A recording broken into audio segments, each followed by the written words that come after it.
Oke, matur nuwun. Saya akan coba menerangkan dengan dalam waktu singkat mengenai masalah coronavirus yang sekarang mungkin sedang berjangkit di Indonesia. Sebelum kemana-mana, saya akan coba menerangkan mengenai masalah coronavirusnya sendiri. Coronavirus adalah virus RNA dan ini beramplop. Kalau virus beramplop, kita akan membayangkan itu seperti balon, kemudian ada spike-spike-nya di sana. Nah, spike yang di luar ini terdiri dari lapisan glikoprotein. Lapisan glikoprotein akan sangat mudah hancur oleh pelarut lemak, deterjen, ataupun desinfektan. Jadi coronavirus meskipun dia punya kemampuan untuk menyebar dengan cepat, dia tetap memiliki kelemahan. Kelemahannya apa? Kelemahannya akan sangat mudah hancur oleh pelarut lemak, oleh deterjen, oleh desinfektan. Sehingga jika kita sering cuci tangan, kita sering ngepel lantai dengan desinfektan atau dengan cairan untuk pel, maka virusnya akan hancur dan tidak akan menulari lagi. Nah, kemudian saya akan cerita gimana caranya coronavirus bisa menulari ke manusia.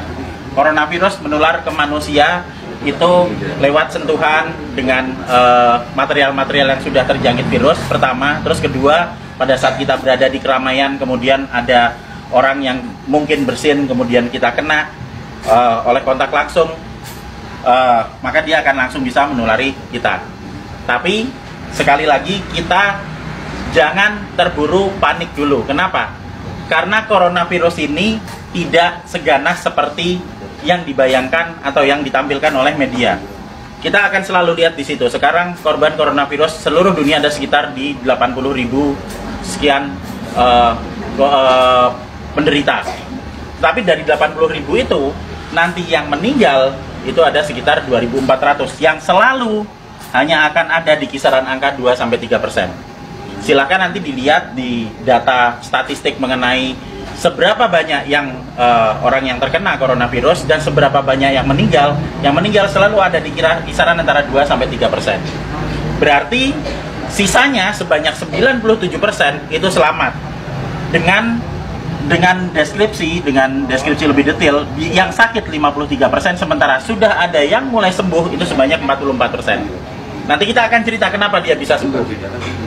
Jadi, begitu coronavirus masuk ke tubuh manusia, maka dia akan menginfeksi sel saluran pernapasan. Hari pertama akan ada bersin-bersin, wajar karena itu sistem imun non-spesifik yang bekerja. Hari kedua akan ada pilek. Hari ketiga dan keempat kemudian nanti akan ada demam. Hari kelima demam akan berlanjut, dan jika badan kita fit, maka di hari ketujuh antibodi akan mulai dikeluarkan. Jadi kita akan belajar mengenai sistem imunologi basic di sini. Pada saat terkena pertama kali, maka tubuh perlu waktu 7 hari untuk memasukkan data mengenai virus yang masuk ke sini ke sel memori. Di hari ketujuh ini ada antibodi. Hari ketujuh antibodi akan meningkat, akan keluar di sini hari ketujuh. Hari ke-14 dia akan naik sampai ke atas maksimal. Nah, pada saat antibodi naik di sini, maka antibodi itu akan dipakai untuk melawan virus corona. Karena antibodi sifatnya spesifik. Antibodi anti corona hanya bisa dipakai untuk menangani virus corona. Dan itu akan dikeluarkan 7 hari pasca infeksi, yang akan sampai di puncaknya di 14 hari. Pada saat antibodi sampai di puncak, maka virus corona akan ditangani oleh antibodi di dalam tubuh kita sendiri.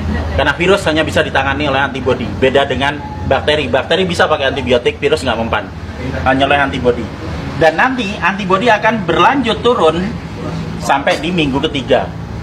Apa yang terjadi di minggu ketiga pada saat antibodi sudah mulai turun? Berarti infeksi yang ada di dalam sudah ditangani oleh antibodi yang tumbuh dalam kondisi maksimal di umur 14 hari tadi.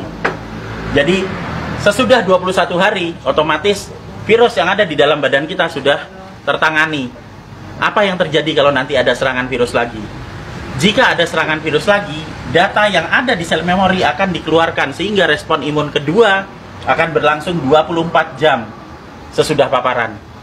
Jadi misalnya saya sudah pernah kena corona dan saya bisa bertahan hidup sampai 14 hari, maka saya akan kebal seterusnya.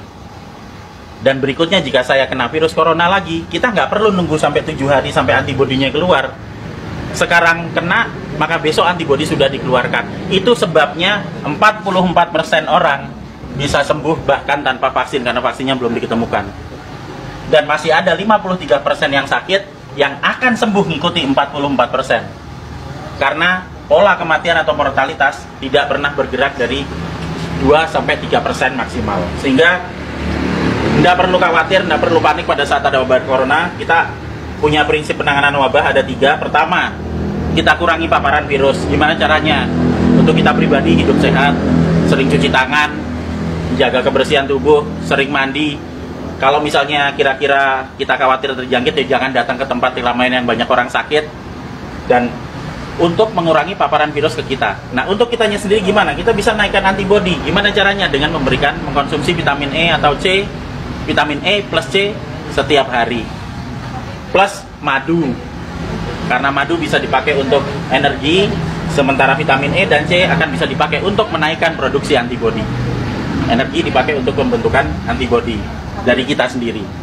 Dan yang terakhir, kalau sakit jangan keluar, di rumah aja. Terus kita beri terapi, kita sembuhkan, makan yang benar, kita melakukan pola hidup sehat, sehingga jika itu nanti sakit atau misalnya katakanlah demam, panas dalam waktu 4-5 hari, itu wajar, nggak usah panik, biasa aja. Kita hanya perlu memberikan vitamin E, C, makan yang cukup, istirahat yang cukup, nanti di hari ketujuh antibodi kita keluar. Itu juga berlaku buat yang sakit. Sehingga sebenarnya kita semua akan bisa menangani wabah coronavirus ini, asal kita bisa tahu basicnya seperti apa, ilmunya seperti apa, dan yang paling terakhir, jangan panik, santai aja, kiamat masih panjang.